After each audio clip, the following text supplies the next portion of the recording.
జీవితంలో ఒకరోజు అన్నం లేకపోయినా బ్రతకొచ్చు, కానీ ఒకరోజు ప్రార్థన లేకపోతే బ్రతకొచ్చు అన్నట్టుగా మన జీవితం ఉంటే మన ఎక్కడో లోపంతో పడిపోయినట్టు అర్థం.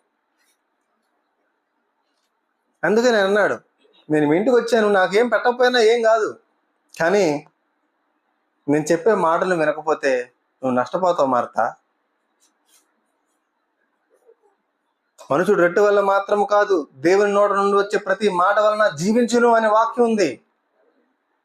నీ రొట్టె తినకపోతే, నువ్విచ్చే అట్టు తినకపోతే, నువ్విచ్చే బిర్యానీ తినకపోతే ఏమో చచ్చిపోవు ఈరోజు. కానీ నేనిచ్చే మాటలు వినకపోతే, నేనిచ్చే ఈ జీవ జలాన్ని నువ్వు గ్రహించకపోతే నువ్వు మరణిస్తావు మార్తా. మరి ఉత్తమమైనదాన్ని ఎంచుకుంది, నా పాదాల దగ్గర కూర్చుని నా మాటలు వింటుంది. కానీ నువ్వే తొందరపడుతున్నావు, నువ్వు ఉత్తమమైన దాన్ని ఎంచుకోవాలా. మన జీవితాల్లో సరైన వాటిని ఎంచుకోకపోతే, సరైన వాటిని నిర్ణయం తీసుకోకపోతే, సరైన వాటిని ఎంచుకోకపోతే మనం నష్టపోతాం. మనకు వచ్చేది దిగులు, మనకు వచ్చేది భయం, మనకు వచ్చేది ఆందోళన. చాయిస్ ఈజ్ అవర్స్ అన్నాడు. చాయిస్ నీదే, చాయిస్ మనదే. నువ్వు మంచి మార్గంలో వెళ్ళడానికైనా, చెడు మార్గంలో వెళ్ళడానికైనా, మంచిని స్వీకరించడానికైనా, చెడుని స్వీకరించడానికైనా, పాపంలో జీవించడానికైనా, పాపాన్ని వదిలి దేవునిలో జీవించడానికైనా చాయిస్ నీదే, ఛాన్స్ నీదే. ఏది ఎన్నుకుంటావో నీ ఇష్టం.